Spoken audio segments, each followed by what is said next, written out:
So right now we're going to be doing transitional leash, guys. God uses all kinds of tools to communicate with us. You know, the Bible, His Word, pastors, people, music, movies. He can use anything. He's God, okay? So this is another tool that we're going to use to communicate with our dogs. This tool is called a transitional leash, which goes over their nose. It is done with a simple slip lead. You take it from a slip lead position, which is high up on their neck. You do have a safety on so that they don't slip out of this. Very important, especially if you're going outside.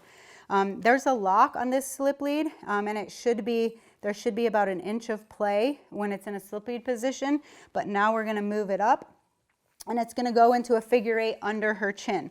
So I'm going to slide the lock up, and I'm going to take this, and I'm going to grow a beard under her chin here. It's going to go into a figure 8. It's going to go into a figure 8. Polly, can you move around? Polly, come. Sit.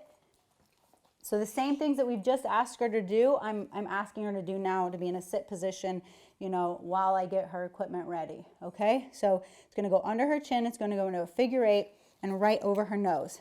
Okay, right. Right over her nose. Okay, when she allows me. Okay, so it's a figure 8. You need to have your treats ready. Make sure you don't tighten this lock behind their head too much. You know, you're going to slide it down so there's about an inch of play. Have your treats ready, and you're going to start feeding the dog, if they'll take treats, okay? This is just her food. You know, it doesn't have to be anything, you know, spectacular, but we're not going to rely on food forever, because relying on treats is just rewards. That's like saying, well, I'm only going to behave and obey God when He gives me rewards. Well, that's not going to really work out, you know. So although He does give you blessings, I mean, it comes with that obedience. But you're just not going to move forward until they're accepting of this step. And so you're conditioning the dog to the tool. You have to condition dogs to every tool that you use. So you can only move at the dog's pace when they're ready. God can only move forward when you're ready to listen to Him. And so He can't do much else when people are saying, I don't want to listen to you, when you're rejecting Him, which I did for, you know, most of my life. So, you know, and I'm not doing that. And again, this is my hope, that I can help people build their relationship, build their faith, build their walk, you know, with God and also with their dogs. And so I'm not moving forward until she's ready, meaning she's not trying to fight and get this off her face. She's not clawing. You know, this is called, you know, counter conditioning. So I'm conditioning the dog, right, to something that they may not like. And I'm just tapping the leash when she tries to get it off her face. Let's turn her around so she can see here. This is called luring. Polly down with the treat. And so I'm going to do it so that you can see. So again, relax. This is what we just trained. I'm tapping the line if she tries to get that off of her face. I'm conditioning her. I'm giving her a treat and a reward when she's doing the right thing. So God rewards us when we're giving Him the right behavior, and He does not reward us when we're giving Him the wrong behavior. And so when we're living in sin and we're being disobedient to Him. And so I'm just rewarding her. Again, everything that we've just trained on the slip lead, and we've done communicative leash work process, now we're adding on a transitional. I'm just tapping the line when she uses her hand to try to get that off of her nose. And I'm giving her a treat every time she's behaving and being good and giving me the right behavior here. You're going to take this leash across your body when the dog is ready, okay? And even if, you know, you have to massage them and you have to just wait a while in order to move forward, that's okay. You cannot move forward. Every person's walk with God and Jesus is different, okay? He has a different relationship with every one of His children. And your relationship with your dog and how they're going to learn is going to be different. Each dog is going to be different. So you have to move at their pace. If you try to push them too far, too fast, it will backfire. The dog will go over threshold. And, you know, again, God moves at our pace when we're ready. So to learn from Him. So when she's ready, you know, after, you know, make sure you can get a hip roll, make sure you can get the dog relaxed. We're going to move forward. If we can take one step, then maybe we can take two, then we can take three. We can learn to walk. It's, again, learning my walk with Jesus. It was like, can I do one thing that He's asked me to do? Okay, I can do this. And then He says, okay, you're trusted here. I'm going to give you something else to do and something else to do. And then you just learn to walk with Him. You learn to follow Him. And so that's what I'm going to ask her to do. This is an important tool, guys, for when you're on a walk out in the world. There's so many distractions. There's a calming point on the dog's nose. It's over their mouth. This can become a muzzle, but it is not a muzzle. But it is giving up the dog's last defense mechanism, so it requires a lot of trust. And so if Polly can look at the camera, it requires a lot of trust, okay? Because we have to trust Jesus to follow him. And so this requires a dog to trust you to follow you. And these are things for the human to work on. Work on building your dog's trust. Can they trust you to give up their last defense mechanism, which is their mouth, and you have them out in the world? Because they can't protect themselves. Now it's your job to protect your dog. And then also, if I need to give her more information about when she's stressed out about something, I put pressure on and I release the pressure. When she's complied, it's an easier tool to do that with. So you make sure it's loose right here. So I can lift up on her nose and make sure that it's loose, okay? I'm going to take the leash across my body. And I'm going to go through the same exercise that we just did on communicative leash work process. And now I'm adding a transitional leash. Okay, so Polly, come. Let's give it a little tap. Again, I'm taking the leash across my body. I'm tapping the line. I have 2 fingers on the leash here. I have the treats on me, and she doesn't need the treats yet. So I'll stop and show you. Polly, sit, little pressure up, and then release. You use less pressure the more tools that you layer on. So you don't have to use as much pressure. And I'm going to show you how you might have to lure a dog early on when they're panicking about this being on their face. But she might get overstimulated with the treats. So early on, you would lure a dog like this to make sure that they can walk with this being on their face. So basically you put the treat in front of them. It's called a lure, a treat lure. So you're basically luring the dog. She's lunging at the treat. You know, you can tap the line here. You're getting them used to this pressure. Okay, now there should be no pressure.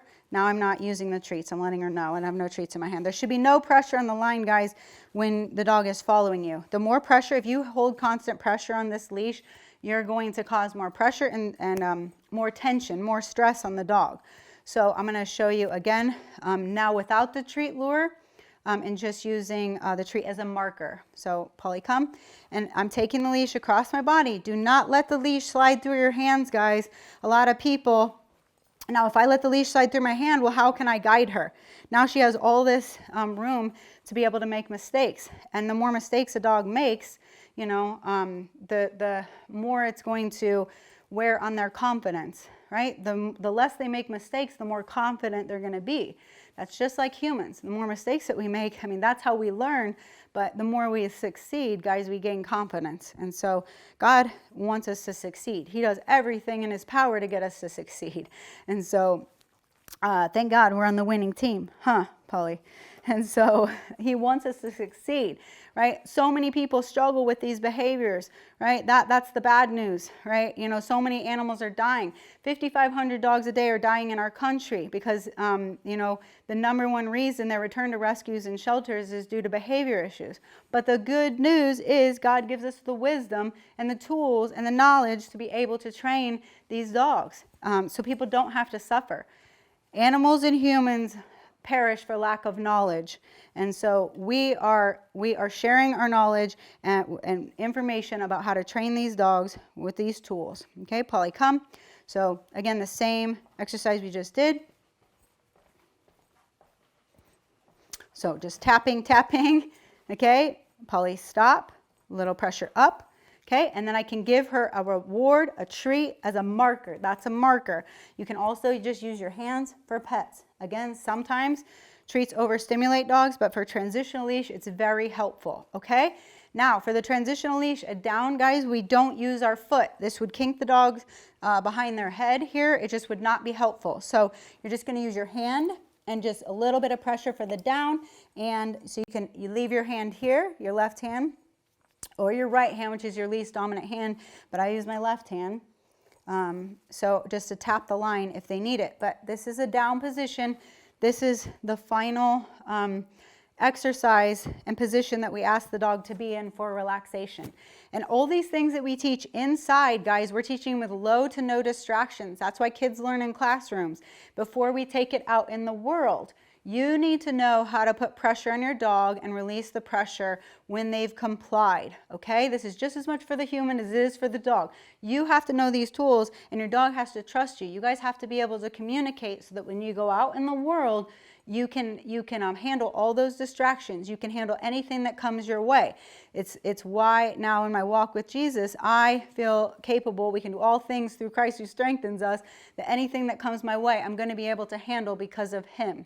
And so they are going to feel calm out in the world because you are their leader. You're there to guide them. You're communicating with them in a way that makes sense to them. Polly, come. Polly, sit. You can face the camera. Good girl. So you're communicating with them in a way that makes sense to them. They hear you, they understand you, and you're learning to understand your dog, okay? And what their needs are. Polly, come. So you just do this as many times as you need to indoors, okay? Before you move outdoors. Polly, stop. Polly, sit.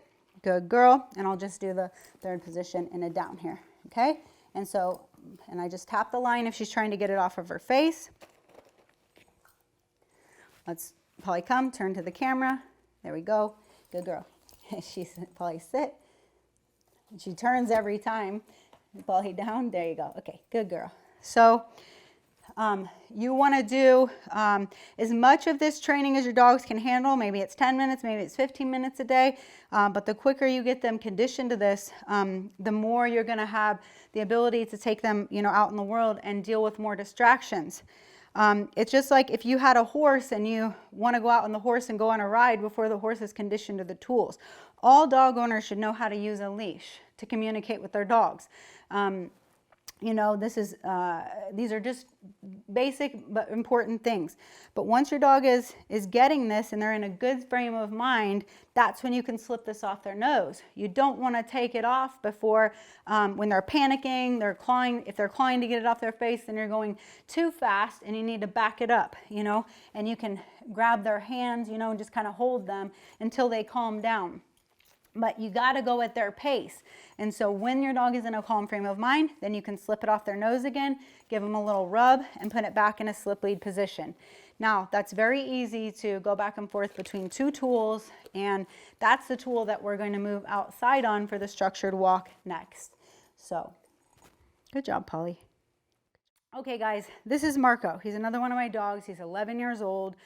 He just recently had ACL surgery, so he just had his left back knee replaced. And so you'll see, him kind of rocking onto his right hip here. And if you see dogs doing that, kicking out one of their legs, that's oftentimes an indication that something is going on with their knees. And so we recommend that you, again, work with your vets, specialists in order to get, x-rays if necessary, and surgery if the dog is young enough. So they told me Marco was 11. He's a young 11. He's still got a lot of life in him. And so we went ahead. Go ahead, Marco. You can go down. Relax. Good. And he knows, every step. But now we've got a transitional leash on him because he's a strong boy. Marco also has eyesight issues. He's losing his vision at this stage in his life. If a dog has to go up and feel things with their face, a lot of times they can't see clearly. So they need to feel it. They need to smell it. They need to get next to it. And you'll notice a lot of dogs, again, Bianca has retinal deterioration. Marco probably has a form of glaucoma, older dogs. But again, I had a blind dog. So if you have a blind dog, this process will work for them too. So again, I'm just going to go through so you can see how you layer on the transitional leash. Marco is conditioned to this tool. He doesn't like it. Some dogs, tolerate it better than others because it is their last defense mechanism, which is their mouth. So I'm going to use treats, as we go through this to help him stay tuned into me. If he tries to paw to get it off his face, right there I used a click and I'm just tapping the line. And then it's important that you come off pressure right away because if you don't, you're going to actually close the dog's mouth and the dog's going to panic more. So you got to tap the line and then come off of it. But a lot of dogs are going to paw to try to claw to get that off their face. and you need to slow down in the process. If a dog is taking the treats too quickly from you and actually biting your finger, you can use the leash pressure to help them understand. And if they can't see clearly, that might happen. So if you have an older dog or a dog that has vision issues, that might happen. Putting the treat in between two fingers and keeping your hand flat is good, because then you can just take the treat right to them, okay? And so I'm just going to start walking through this. And again, it was because of my dogs and the issues that I went through with them and how I had to work with them that we were able to help so many other dogs. And so I hope you're able to get something from this. All right. So Marco, come.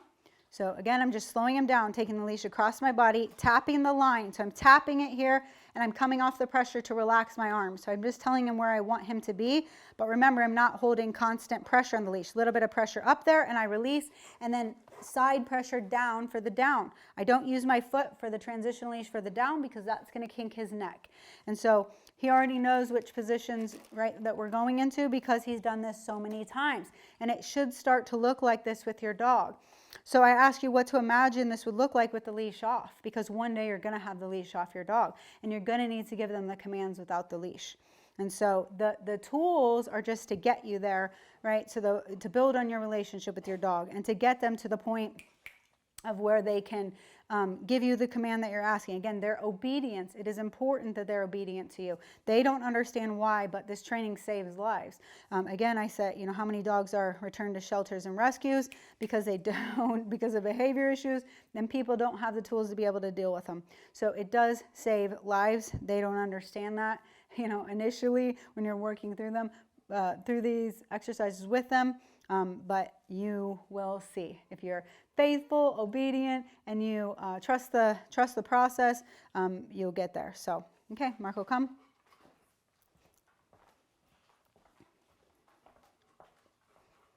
Here we go. And you can also see, Marco, stop, sit, a little pressure up, and then Marco down.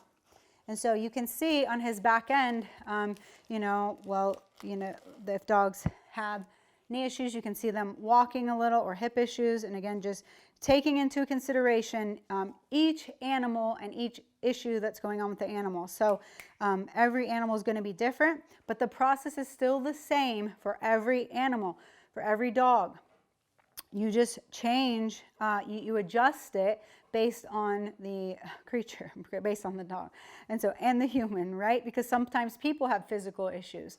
So if they have injuries, like hand injuries, they might have to switch hands. If they have knee issues as well, they might have to switch. You might have to switch your leg that you're putting the pressure on the leash. Some people can't balance. We've worked with people in wheelchairs, or if they have a disability. And so you adjust the process for the human and the dog, but it's still the same process. You just make adjustments for them. So, Marco, come.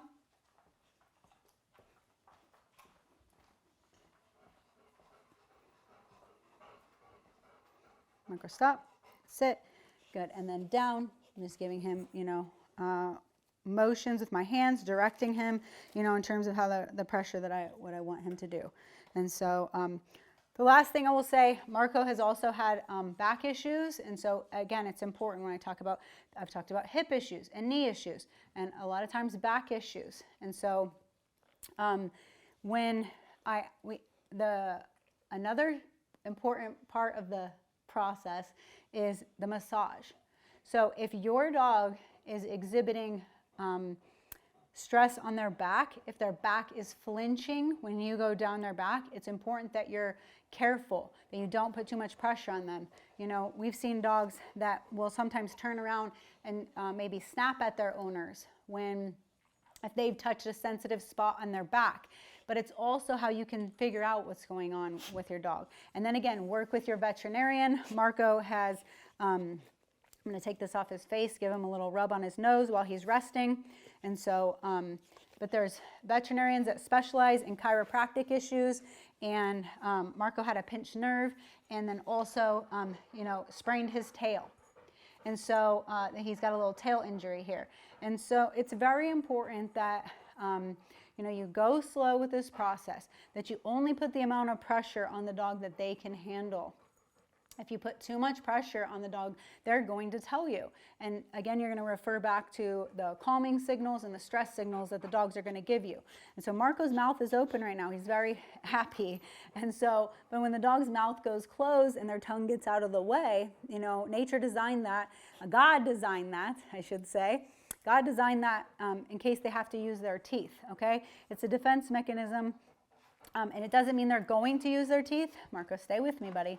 It doesn't mean they're going to use their teeth, guys, but what it means is in case they have to, they've got their tongue out of the way. So it's important that you pay attention to what your dog is telling you along the way, and it's a relationship. They're telling you things, and you're telling them things. You're communicating with each other through all the tools that we're giving you. The main tool is the slip lead for the communicative leash work process. God communicates with us in ways. He listens to us. We listen to him, And so, so he has the final say. And so, you know, we have the final say with our dogs. But if we're putting too much pressure and trying to force them into, you know, obedience, it's going to backfire. Nobody wants to be forced. And so God gives us free will, a choice, you know, but he puts pressure on us because he wants what's best for our life. And it's the same way for these dogs. Marco?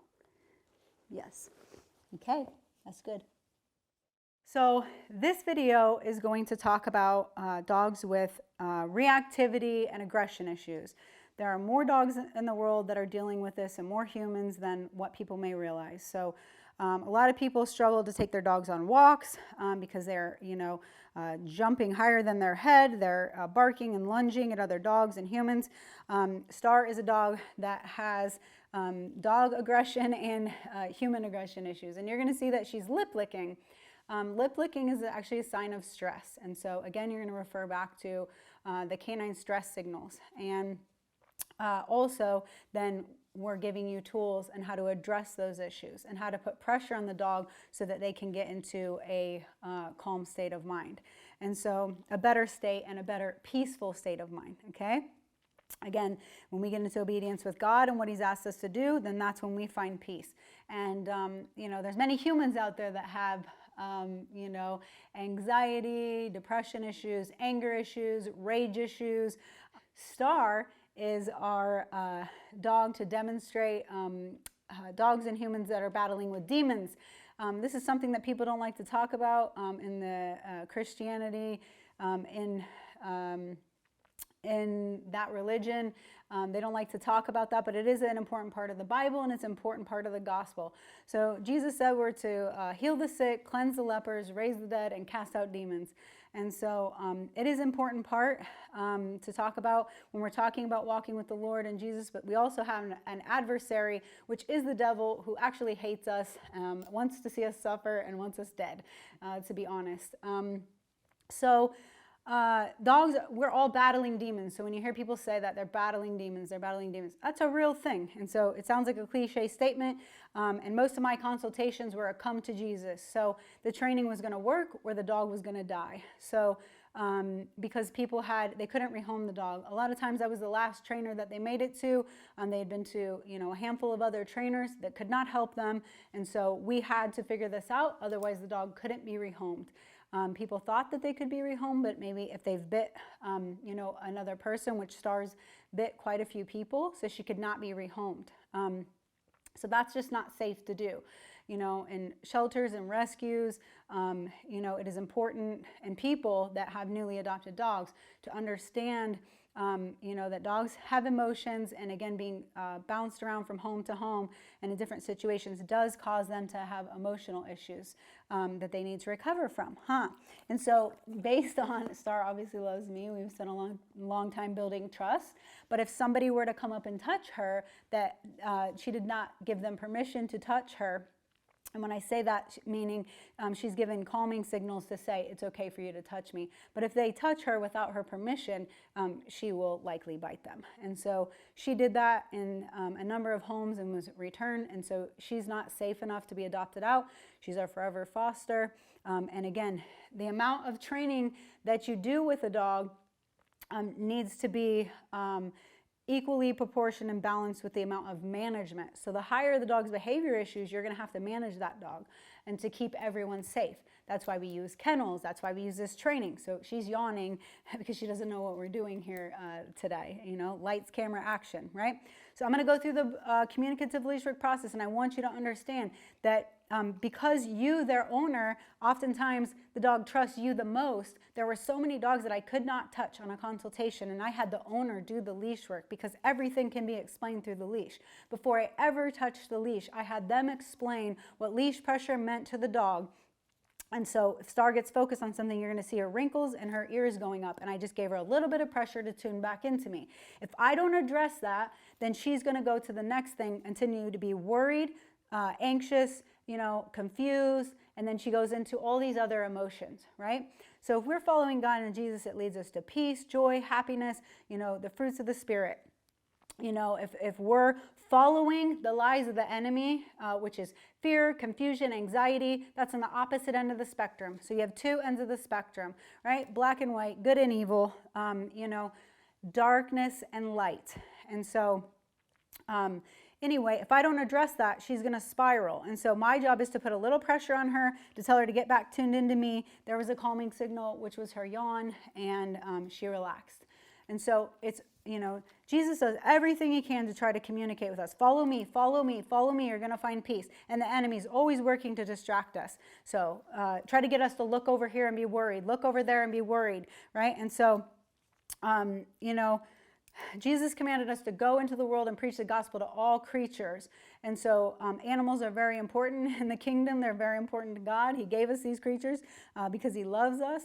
And it's our job to steward them, you know, in the right direction and keep other people safe, other dogs safe, and keep them safe. So I'm going to go through what this process looks like for a human and dog aggressive dog. It's the same process, okay? But you're teaching them how to deal with stress, and you're teaching them how to deal with pressure that is going to be put on them out in the world. But you have to start indoors with low distractions and with this pressure before you take them out in the world, and they have to go battle all those other distractions and pressure that's going to be put on them. So, okay, it's like, you know, going to church before we go out into the world, right? We prep ourselves with tools and, you know, put on the full armor of God before you go out in the world and battle those demons. So, Star, come. So, I cut her off. And she's, again, done this process before. Star, stop. Star, sit. Oop, she got a little burp there.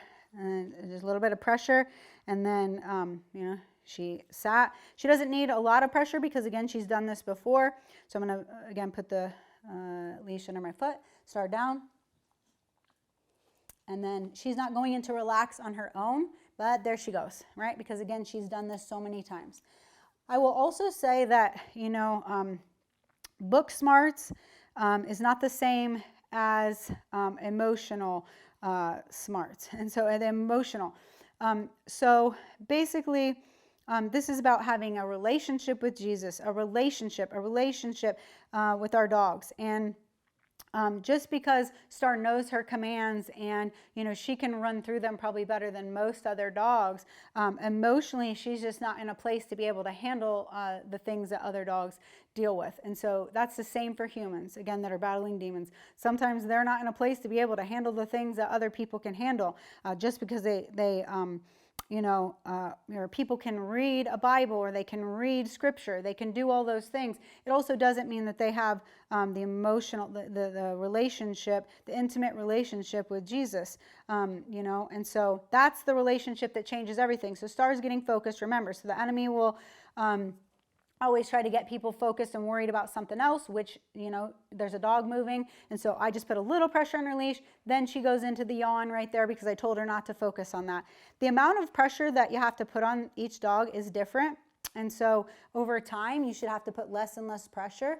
But you see, so it's my job to tell her to stay tuned into me. Don't worry about that over there. If your dog is tuned into you, they shouldn't be worried about all the distractions in the world. If we're focused on our relationship with Jesus, we shouldn't be worried about that devil, those demons, you know, and the people that are trying to Or, we fight against, spiritual battles, not against flesh and blood. But, all the distractions of the world that is trying to get us away from our relationship with him. So I'm just, continuing to put pressure on her to stay tuned in with me. And that's how you communicate with your dog. Okay?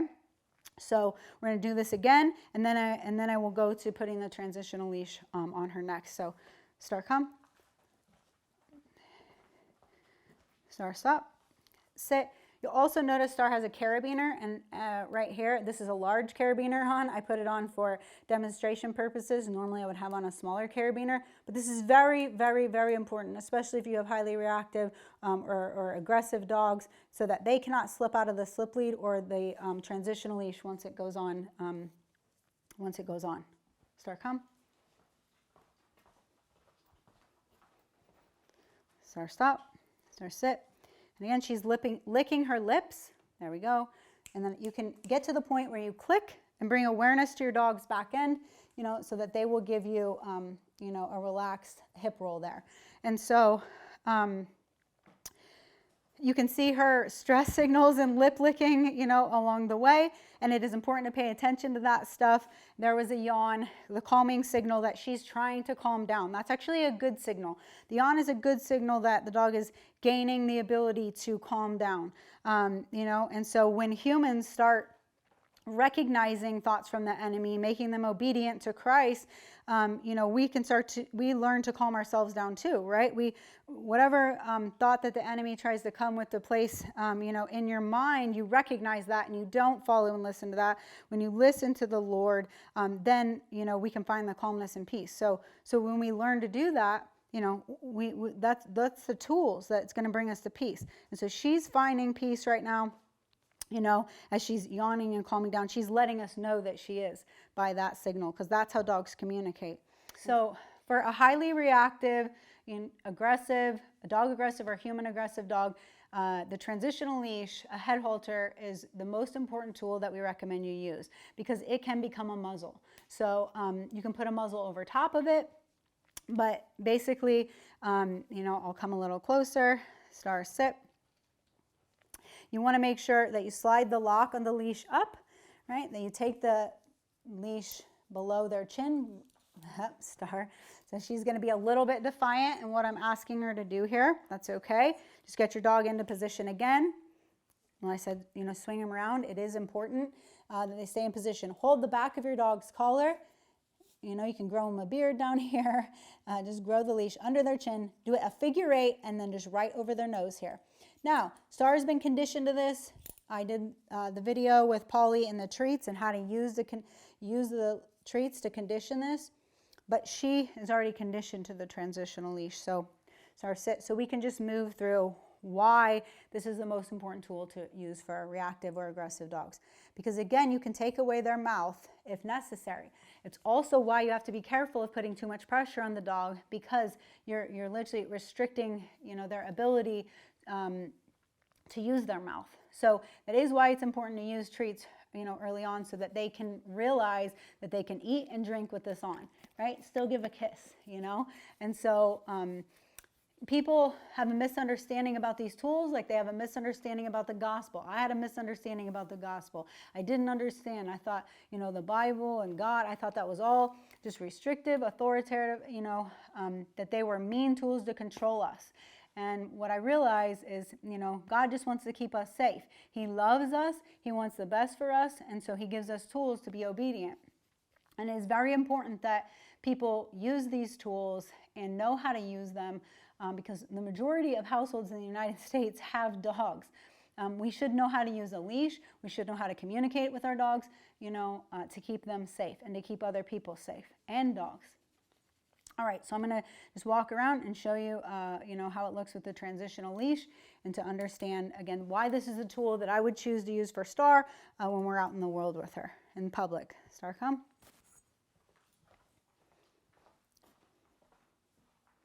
Good girl.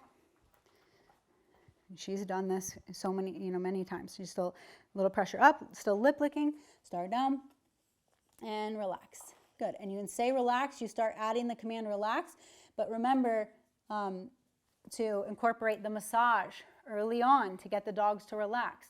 You don't want to skip that step. I can ask these dogs to relax, because they've already had the massage part of it. But later, and so you don't have to use the massage every time. You can, once the dog is trained, then you can just go into the relax. But early on, you need to do the massage. And so he's still licking her lips, but she likes that massage. And so this is a very important tool, and I hope that this blesses you and helps you keep your animals and humans in your life safe, and you understand why it's the best communication tool. Because if Star turns her head, I have complete control. I have more control over her head with this on than without. There's a calming point on her nose, so if she gets focused on something else, I have the ability just to communicate with her, put just enough pressure on her to get tuned into me safely.